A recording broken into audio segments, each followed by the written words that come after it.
Boker Tov. Welcome back to Mishkan Katan this morning. It's an honor to have you back with me as we come back to Ruth. It's been a while since I taught the book of Ruth, and it's going to be wonderful to get back into that book with you this morning. The last time we were in Ruth together, it was in mid-May, if you can imagine that. I took a trip in June to Israel, and just before that, I married off a son. And after the trip to Israel, I've spent the past several weeks telling you all about that trip and the details of the places that I went, the things that I saw, and how the Lord blessed me during that time in his holy land. Now, we are on the cusp of the fall festivals, and I hope that, like me, you've been getting prepared for those and that you're almost ready, because Rosh Hashanah is next week. So it's coming, and I'm really looking forward to it. I'm sure you are as well. Well, when we ended our last look at Ruth, we were about to move into verse 6 of chapter 3. So I want to invite you to turn there in your copy of the scriptures.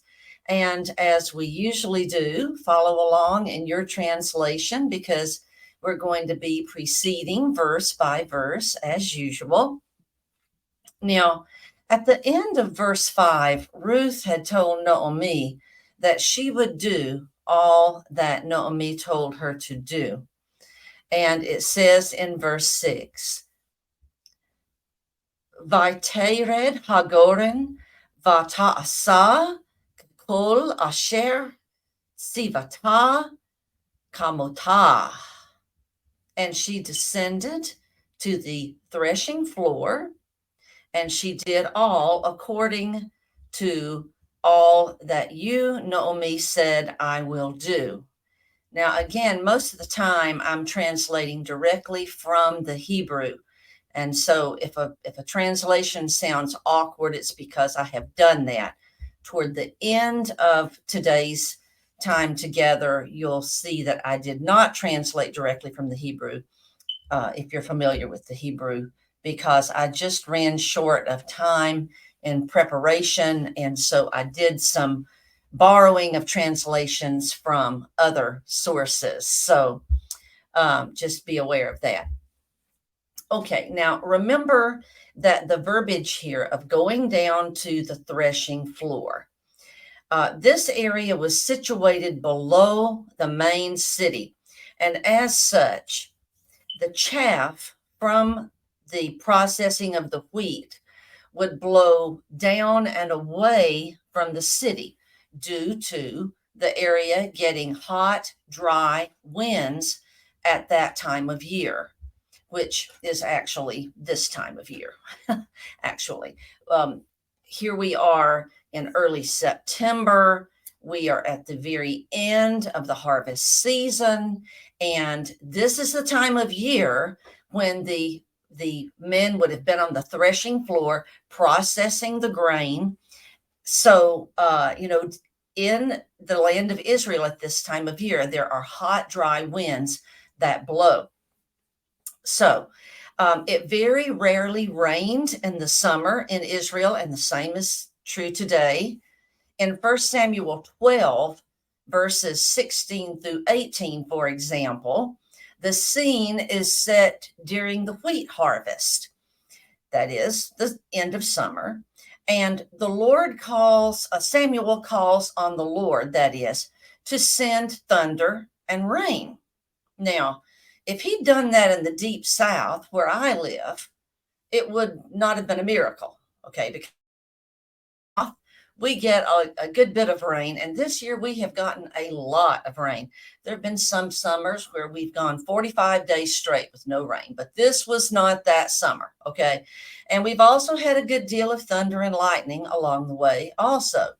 But at any rate, in this scene in 1 Samuel 12, the prophet Samuel called on the Lord to send thunder and rain, and he did.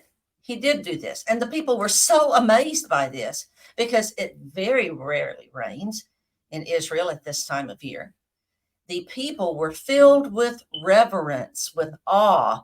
Some translations call it fear, but it wasn't, oh, I'm cowering in fear. No, it was reverence for the Lord and amazement at the authority of this last judge, Samuel, the last and the best, in my opinion. Well, working summers on the threshing floor of Bethlehem would have played havoc with a person's allergies for many of us. It was very dry and very dusty.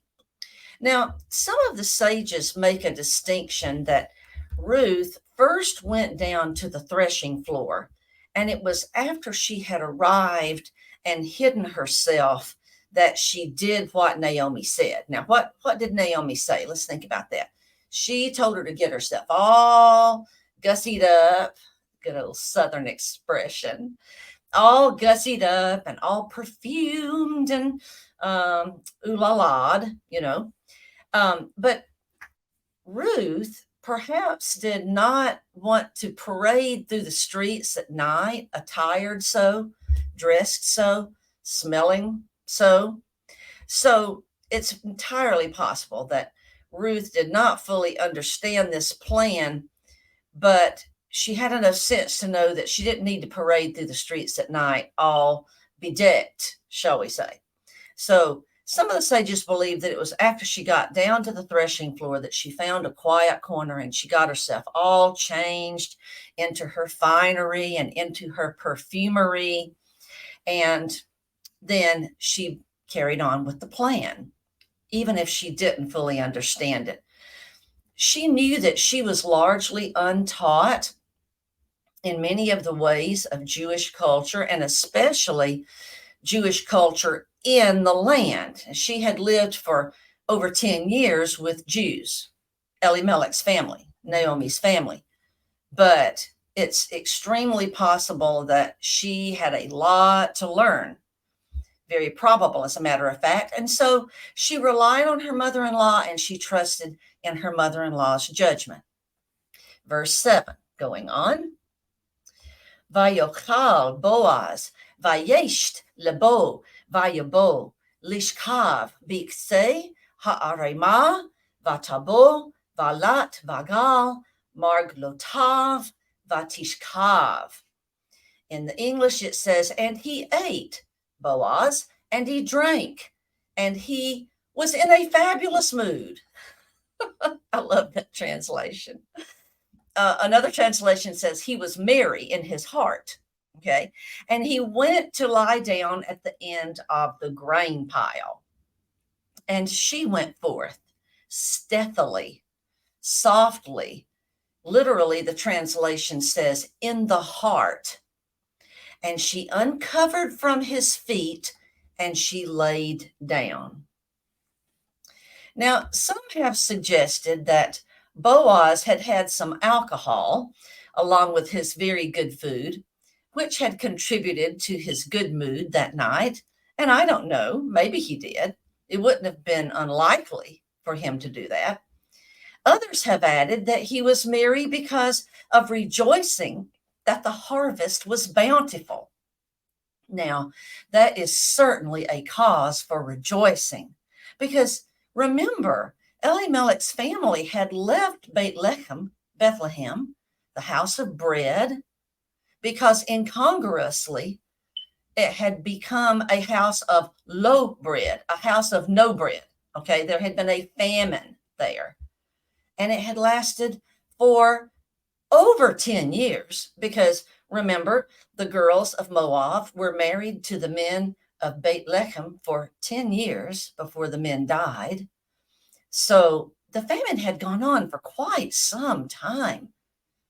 So no doubt Boaz had a merry heart because the harvest was plentiful and the workers had been plentiful also. So Baruch Hashem, praise the Lord. Others have added that Boaz was merry because he studied Torah. That's what the great sage Rashi commented, that he was married because he studied Torah. And I can understand that. Probably you can too. All right, verse 8 in the Hebrew. Vayehi bachatzi halayla vayekerad ha'ish vayelafet vehinei esha shokevet mar gelotav. Hinei ha'ish. All right, behold, the woman. Actually, that would be Isha if it were a woman. Hinei, Isha. All right. And he was in the middle of the night. And he was startled, the man. And he twisted or turned himself, and hinei, behold, a woman lying at his feet. Now, honestly, I'm amazed that he did not reflexively kick her or perform some other maneuver for self-protection, right? I mean, put yourself in his place. Here you are thinking you're sleeping by yourself, and suddenly you wake up and you're not. Something, though, clued him in that this was a woman, perhaps her scent or the texture of her clothes. Some of the commentators have suggested that she spoke softly to him, which caused him to recognize a woman's voice. And some others have postulated that he screamed out, being so thoroughly startled, and she spoke to head that off at the pass because, of course, she didn't want to attract any attention to the situation. And some of this is conjecture, of course, but it's all feasible. It's all plausible, isn't it? But ladies, I want you to put yourself in his place. You know how deeply you sleep when you've had a day of physical exertion and you fall into bed so tired. And especially if you live alone. Now, I don't live alone. I have a husband, but I had one of those days yesterday where we're having some work done on our house in the next few days, and it requires packing up all the doodads. I'm not a big doodad kind of gal. Tchotchkes, I think they're sometimes called. But I had to clear everything out of my furniture and everything off of my furniture in the main living area of my home because we're having some work done that requires moving of furniture. And of course, the people moving the furniture want to move it and with it being as light as possible. I mean, that's just reasonable, right? So I worked on that for like 5 hours yesterday. And when I fell into bed, I did not know if I would be able to move this morning because a spring chick I am not. Okay. So Boaz was 80, according to the sages, and he has worked a full day there on the threshing floor, and he is in a deep sleep. So imagine, ladies, that something similar had happened to you. Here you are, you've fallen into bed exhausted, you're in a deep sleep, and hine, behold, you awaken, and there is a man lying at your feet. Well, let's see what Boaz actually does as it's recorded in scripture. And his response, to say the least, is rather tame. Verse 9. Vayomer mi'at vatomer anoki Ruth amatecha ufarasta kanafeka al amatka ki goel ata. And he said, "Who are you, girl?" And she said, "I am Ruth, your handmaiden, and you will spread your wing or edge or corner, it could be any of those three, over or upon your handmaiden, because you are a goel, a kinsman redeemer." Now, at, that you heard me read up there in the Hebrew, at is the feminine singular pronoun for you in Hebrew. So it's best translated you girl, which is how I translated it. The use of this pronoun shows that he recognized that she was a woman. Otherwise, he would have said, you boy, because in Hebrew, if you've got one male in the presence of 1,000 females, you use the masculine gender in pronouns and nouns. But if you've only got females, exclusively only females, or in this case, just one female, you're going to use the female singular pronoun. And that's what he did. Who are you, girl? What was Ruth asking Boaz to do here? She was not propositioning Boaz to lie with her as the ungodly wife of Potiphar propositioned Joseph in Genesis 39. In the culture of that day, she was asking him to fulfill his obligation to the larger family as kinsman redeemer. The Hebrew word for that is goel. We've talked a little bit about this in earlier lessons from the book of Ruth, but to review briefly, one of the obligations of this position in the family is to marry the widow of a brother or of a close relative in order to sire children by the widow and to perpetuate that dead man's family name. Inherent in that action of marrying the widow is to take care of her as you would any other wife, economically, emotionally, and so forth, to cherish her as a full-fledged wife.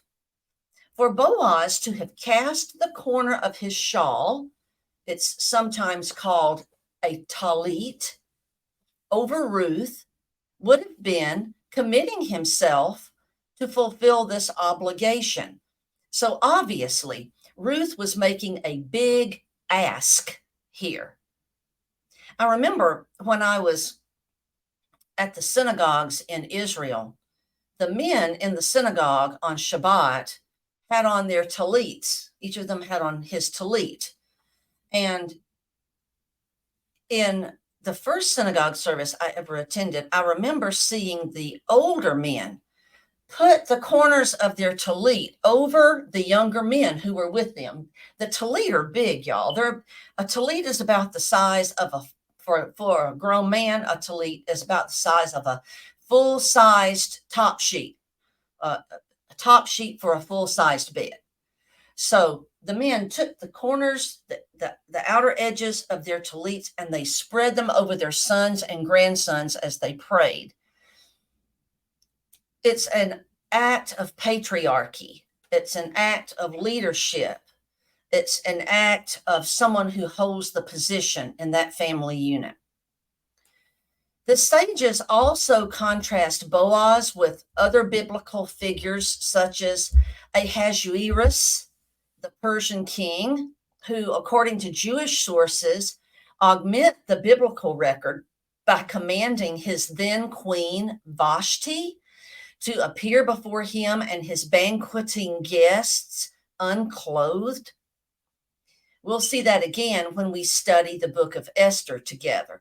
But contrast Ahasuerus and that humiliating act toward his wife with how Ruth is asking Boaz to care for her, diametrically opposed. And that's such a great illustration of paganism versus the faith of the God of Israel, the halakha, the walk for someone who follows the God of Israel. Now, Ruth had certainly, by Naomi's audacious plan, put Boaz into an awkward position. And under normal circumstances, he might have been expected to retaliate against Ruth, to even curse her for her unseemliness. After all, he was an upright and righteous man, and by laying herself at his feet while he was sleeping, she had jeopardized his good reputation and position. But the Holy Spirit inspired him to not think primarily of himself And he was filled with compassion for Ruth. And accordingly, look what he did instead. Look at verse 10. Vayomer Ruka at la Yahweh beti haitavt kazdek ha'akaron min harishon lebilti lechet akare habakarim im dalvaim asher. And he said, Blessed are you from Yahweh, my daughter. You have made your loving kindness, your chesed, your latest to the first, greater, inasmuch as you have not followed after the young warriors or young men, whether poor or rich. Now, for a woman of Ruth's age to forego the opportunity to try to remarry a man her own age in favor of marrying a very old one was a great sacrifice, one which Boaz easily recognized. Yet she was prepared to do this for the sole reason of perpetuating the family, of perpetuating the name of her late husband.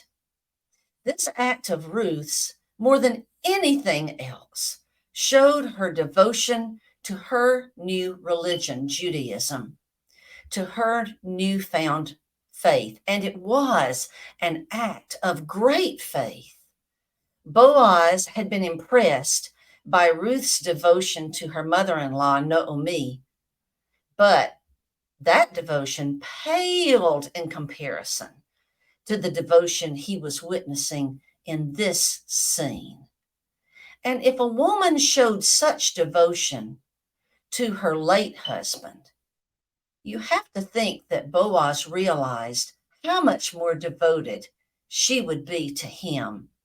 And another component here is that the scriptures make no mention of Boaz having any other children. So for all Ruth knew, he could have been sterile. And this whole thing could have been a wild goose chase, but yet she was obedient and she was faithful. And I just question whether I could have been that obedient and faithful under similar circumstances. Verses 11 and 12, and I'm going to read these together because they flow together, okay? In the Hebrew, Ve'ata biti alter-i kol asher tomri e'aseh lach ki yodea kol sha'ar ami ki eshet kail at. And now, my daughter, do not fear. All that you say I will do for you, because all the gates of my people know that you are an Eshet Chayil, a woman of honor. Next verse, verse 12. Va'ata ki amenam ki im goel anochi v'gam yesh goel karov mimeni. And now, truly, if a redeemer am I, and also there is a redeemer nearer than me. Now, the rabbis have expressed puzzlement over the years for why this little word if is in the text. Some say it's to be written, but not read. Others believe it's there to express lingering doubt in Boaz's mind that this idea would work.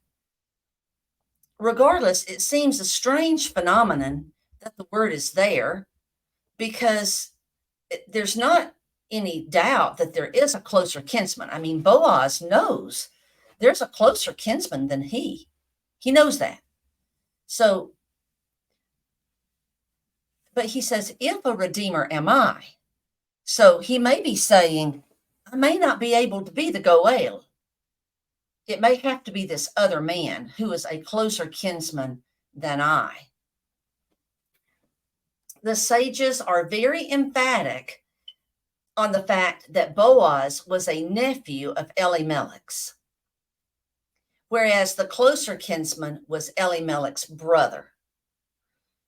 And so in the law of levirate marriage, which had not yet been codified by Moses, that would happen many years later. But in this story, now wait a minute. And I know I'm live, so this is embarrassing. Wait a minute. We had Moshe had already codified that, right? Because Moshe came before David, right? Yes, of course. So that's not right. So Moshe had codified the law of levirate marriage. Yeah, so I got that exactly backward. So forgive me. Sometimes when I'm going off script, I do things like that. All right, but at any rate, according to the law of levirate marriage that Moshe codified, right? What I was thinking was that it was with Judah and Tamar that it wasn't codified. They were practicing it before it was codified. Okay, let me get off of that subject. All right, with levirate marriage, if a brother could marry the widow of his late brother, it was the brother that was supposed to do it. So in this case, this nearer kinsman was Elimelech's brother. So he would naturally be a closer kinsman than Boaz. Okay. Yeah. Thank you for bearing with me. If I had a cup of coffee, I'd do like one of my favorite teachers, Andrew, who says, I need a drink of coffee. All right. So Boaz knew that he could not immediately grant Ruth's request, right? That is why he didn't immediately do this symbolic gesture of spreading his talit over her. He knew that there was a closer kinsman to Naomi, to Elimelech, than he. So it was this kinsman's duty to perform the act of the Goel. However, he reassured Ruth because he didn't want her to be discouraged. After all, she had really put herself out there, and surely Ruth was mortified to hear this news. She had to be. Talk about a miscalculation, a case of mistaken identity of the highest order. She had essentially flung herself at the wrong kinsman. I mean, this is a great story, isn't it? Have you ever made a mistake like that? Well, hopefully not of that order, but have you ever made a huge mistake of mistaken identity? I'm a person that's terrible with names. I cannot remember names for love or money, as the saying goes. And it's like I have to embarrass myself at least once calling somebody the wrong name before it finally sinks in. So it's just, I tell people I have a learning disorder about names. I really do. It's really, really, really severe. At any rate, this was a case of mistaken identity and a huge miscalculation. Now, the seemingly strange language here in these verses of the gates of my people, he says in verse 11, because all the gates of my people know that you are a woman of honor. This referred to how the older men would just sit inside the gates of the small cities of Israel in those days. They were the city's civil and religious leaders. They would sit there 6 days a week to arbitrate matters large and small, matters that due to human nature would continually arise among the citizens. These men knew what was going on. They knew what was afoot in their cities. And perhaps Boaz said what he did to address her fear that the men at the gate would try to dissuade him from marrying a Moabite woman.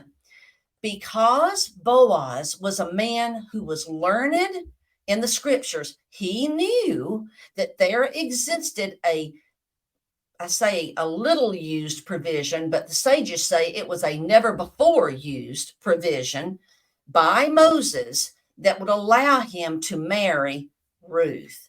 He was banking on the closer kinsman not knowing that. Regardless, although Boaz did not believe the nearer kinsman would exercise his right, he knew he could not help Ruth unless and until he first met with him and gave him the opportunity to do so. The plot thickens. Verse 13. Lini halayla v'haya babocher im yigalek tov yigal ve'im lo yakpots legoolek ug altik anochi Kai Yahweh, shikvi ad haboker. In English, stay tonight and he will be in the morning. Now, the reason it says he will be in the morning is that morning is masculine. So let me read that again. Stay tonight and he or it will be in the morning. If he will redeem me, will redeem you, that is talking about the nearer kinsman. If he will redeem you, tov, good. He will redeem. And if not, he will take delight to redeem you. I will redeem you as Yahweh lives. Lie down until the morning. Yahweh is a biblical form of an oath, and it's translated as Yahweh lives. Boaz wanted Ruth to understand he was not just dismissing her request, or at best, paying lip service to her request. Now, something that occurred to me was this question. Why did Boaz not send Ruth away immediately? Why did he not send her away immediately after their conversation? Why did he instruct her to lie down until morning instead?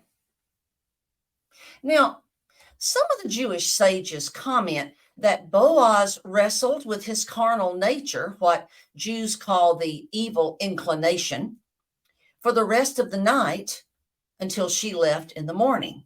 Clearly, the scene is what you might call sexually loaded, but it's never explicitly stated in the text that the two of them had any kind of sexual relations.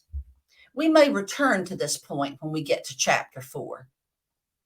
All right, let's leave that a little bit unresolved and go on. Okay, verse 14. Vatishkav marglatav ad haboker vatakam bit rom vakir ish et re'ehu vayomer el yivada ki va'a Ha'isha Hagoren. And she lay at his feet until the morning, and she rose up before that a man could see his friend. And he said, let it not be known that the woman came to the threshing floor. Why Boaz refers to Ruth as the woman is puzzling to me when he could have just said, let it not be known that you came to the threshing floor. But maybe he wasn't talking to Ruth. Maybe he was whispering a prayer. Let it not be known that the woman came to the threshing floor. Please, Lord, let it not be known. Could be. It would make more sense if he had said, and if the Hebrew had said, if a woman came to the threshing floor. But that's not what it said. I mean, it says what it says, right? Right. And then this phraseology about a man seeing another man has to do with the fact that she left before daylight. She left before dawn.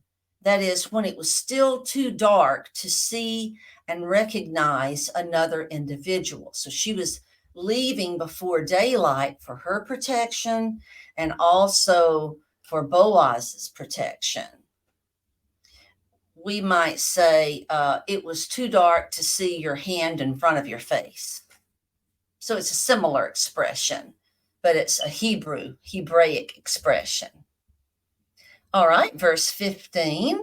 Vayomer habi hamit pakat asher elvich ve'chatzi bah vatokatz bah vayamad shesh se'ohrim vayashet aleha vayabo ha'ir. And he said, bring the cloak which is upon you and grasp her. Cloak is feminine. And grasp her, or grasp it. And she held her, or held it, and he measured 6 measures of barley and laid it upon her, and he went into the city. Now, the exact measuring unit of barleys is not specified, which is why in my written notes of the translation, I put measures. What are 6 barleys, as it is written literally? Shesh is the Hebrew word for 6, but some of the sages believe that 6 barleys was a standard measure of barley in those days, namely 1/6 of a seah. 6 seahs would have been too large a quantity for a woman to carry on her own through the streets. A seah was in English measure just shy of 2 gallons. It was roughly 7 quarts. That would have been a heavy load, 7 quarts of barley. 6 of them would have been, 6 seahs would have been 10.5 gallons of barley. Too heavy. Even a young and strong woman like Ruth, it would have been too much. Now, some of the sages believe that what he gave her was enough for a meal for 2 people. And I love this. I love the implications of this. The implication was that he gave them enough for a meal because by the time that meal was finished, she would be redeemed and not have to worry about where her next meal was coming from. Isn't that beautiful?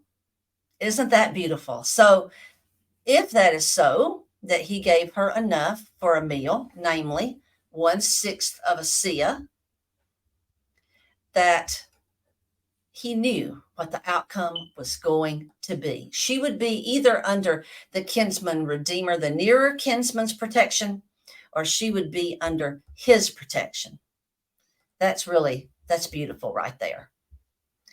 Carrying the barley home also would have given her an air of respectability, that if anyone saw her leaving the threshing floor, they would assume she was carrying home the gleanings of grain. I choose to believe this interpretation over those rascally scholars who mentioned that men typically gave prostitutes gifts after having received their services. I totally do not think this was applicable in this situation because I don't believe there were any services of any kind. Why does the text tell us Boaz went into the city?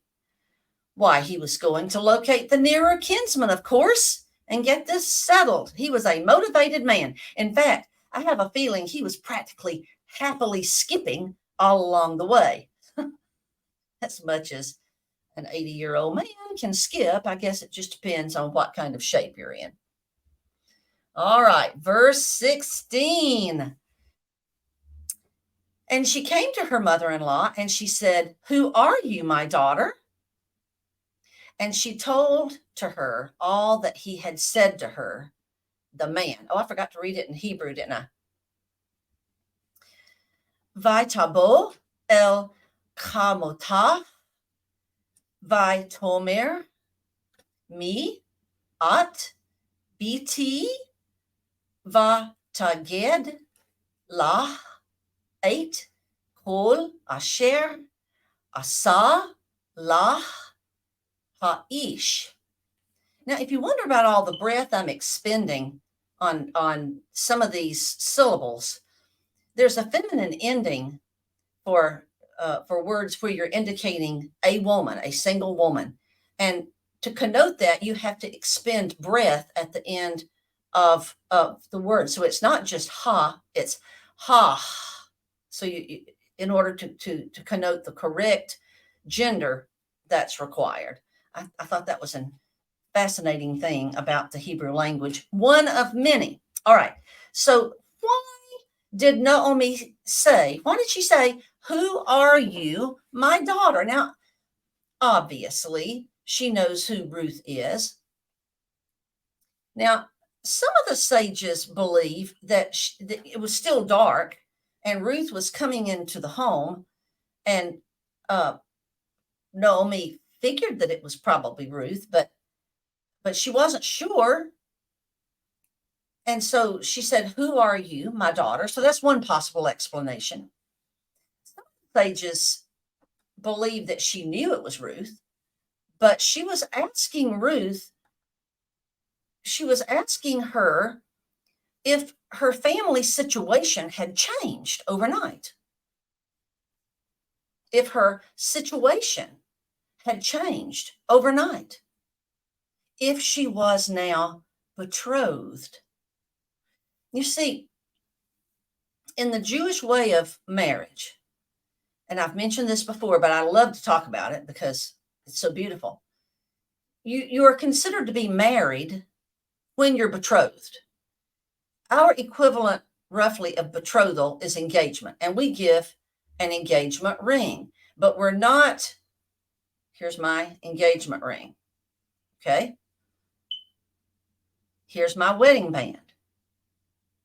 I got my wedding band on the day of my wedding because that's the way we do it here in America, right? It's not the way they do it or the way it was done in ancient times for Jewish weddings. The ring was given at the betrothal, and it was put on the index finger of the left hand. And so you are considered married from the moment of betrothal. Very, very rarely was a betrothal broken because the marriage document was signed at the betrothal, not at the wedding ceremony. And then after the marriage document was inked and sealed with wine and bread, they were considered bride and bridegroom, and the bridegroom left to go prepare a place for his bride. I bet you can tell where I would love to go with that this morning, right? But I'm not going to get off topic and go there this morning. I don't have the time. That's another teaching for another day.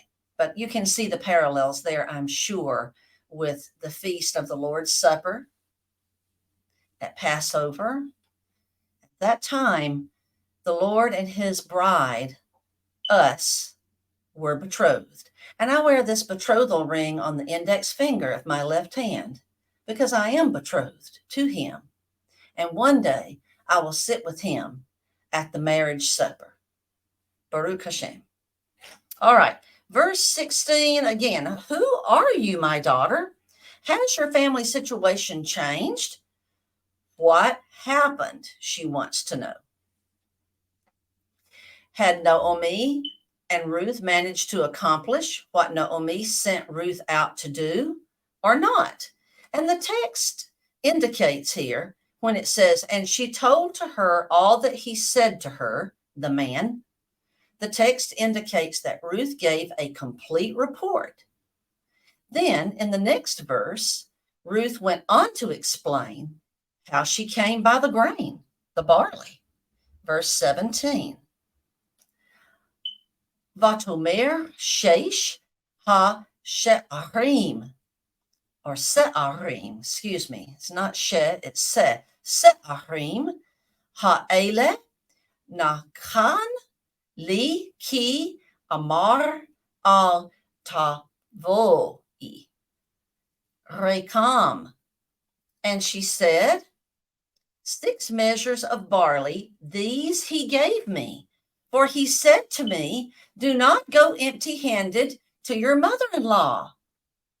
Now think back. Earlier in verse 3, did Boaz say that? No, he did not. She's embellishing a little bit. He didn't say anything about going empty-handed to your mother-in-law. And it's believed by some of the sages that Ruth enhanced the story by assuming that the large amount of grain she was given, a cloak full, could not have been meant for only one person. And it's also probable that Ruth wanted Naomi to understand that the grain was not a gift intended to compensate Ruth for sexual favors on the threshing floor. She wanted to make that clear.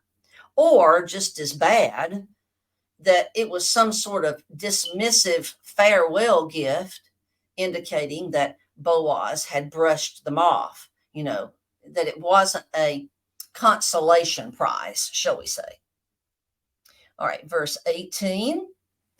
Vatomer shavi biti ad asher teid eich yipol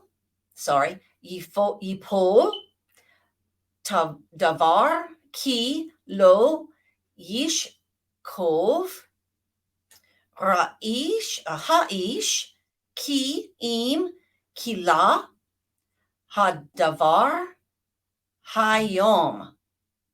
And she said, sit patiently, my daughter, until you know how the matter will turn out.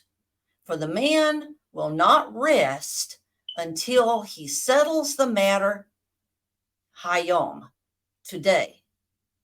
Now, Naomi was confident in Boaz, even more confident in her God. If Boaz said he would take care of it right away, then he most certainly would do so. How hard it must have been for Ruth to wait patiently. Are you a patient person? I think most of us are not. And one of the reasons for that is that we live in a day and time of instantness, don't we? Instantness, where in every situation we want it now, right? It's my money and I want it now. Remember that commercial? It's a current one at the moment. Or that other one where the opera singers are singing, I need cash now. Give you a little comic relief this morning. What things are you waiting patiently for from the Lord right about now? Can you think of any? I recently went through a morning devotional series called 21 Days of Fasting and Prayer.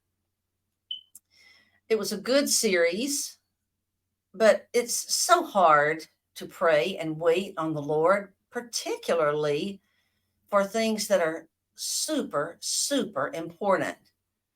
The one that comes to my mind right off the top of my head is when you have loved ones who are either not walking with God, that is, they've met him, they know him, Yeshua is their Messiah, they are living to glorify God, or they know how to live to glorify God, but they're just not doing it. So, I mean, that's something that is, if it's someone you love and you see them not walking with him, it's just profoundly disturbing. And it's hard to wait patiently for the Lord in that situation. Another one is if your beloved one, your loved one, has not committed his life to God through his Son, the Savior, the only begotten, the one and only.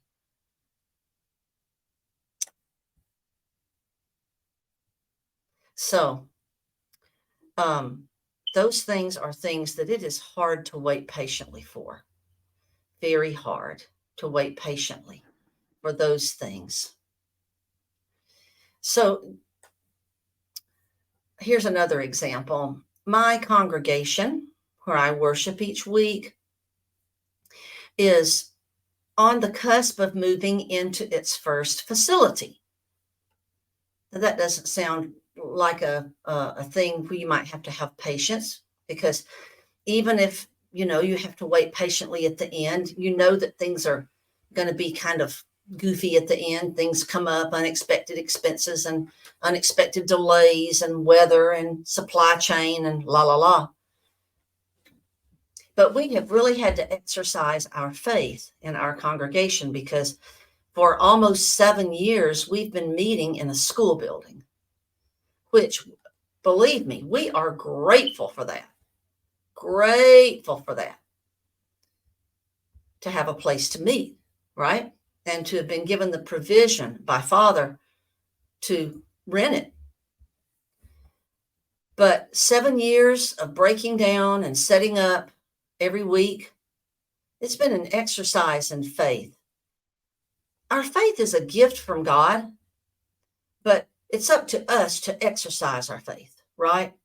And when God puts us into difficult positions where we have to have faith, it really causes us to grow in our walk with God. But at any rate, even though we're not even quite 7 years old, we're a new startup. We had no church sponsors to give us money to get started. And then, of course, we had the interference of the COVID extravaganza. We've continued to exercise our faith all this time, but there have been some rough times.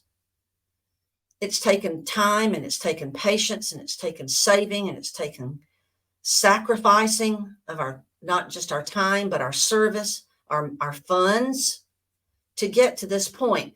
And it seems that every step of the way, there have been exercise stations.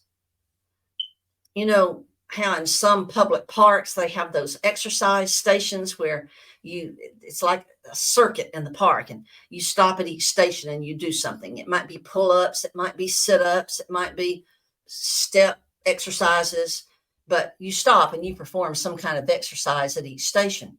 And sometimes you know about those stations in advance.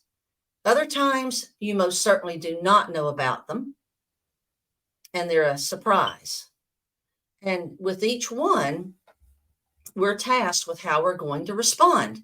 Are we going to respond with faith, or are we going to respond with fear? And, I have a situation with 2 people that I love very much in my family who are not walking with God. But something that I've seen in studying genealogy has been a great encouragement to me. I have seen in the family line, absolute total profligates. Okay. People who were given a heritage of faith, they were shown how to follow God, but they just wouldn't do it. They just wouldn't do it. I'm thinking of one who,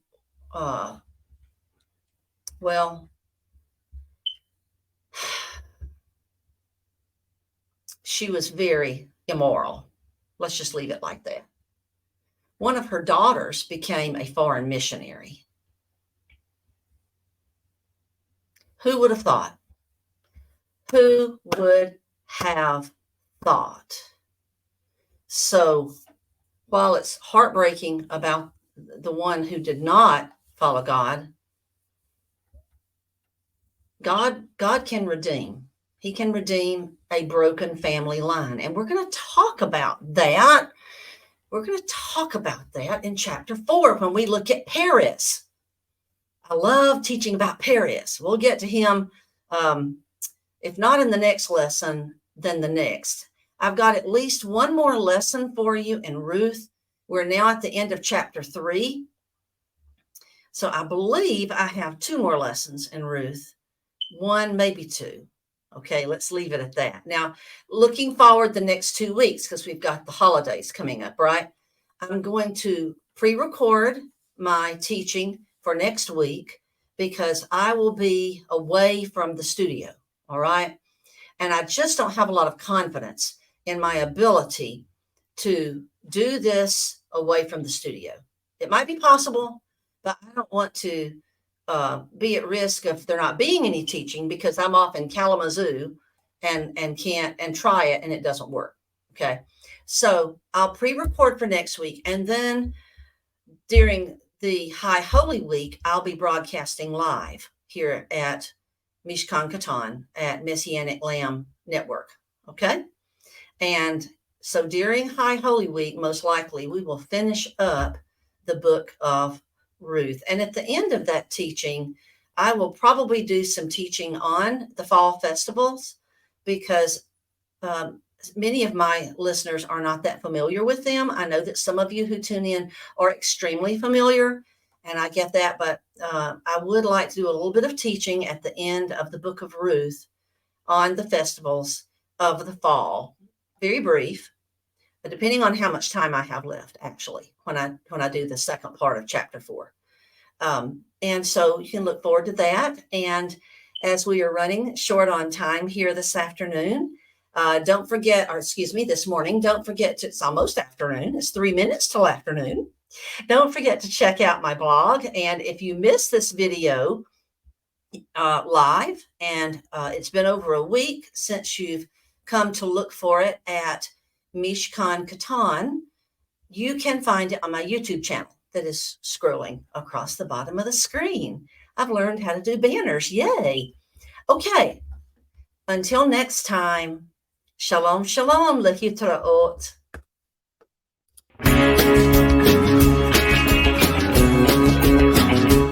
We are richly blessed to bring you what we believe is the fullest, most diverse, yet up-to-date progressive teachings, discussion, and prayer programming you can find anywhere on this planet. Be sure to take the tour of the MessianicLambRadio.com website. I'm Susan Hoogie, thanking you for joining us on the Messianic Lamb Video Network.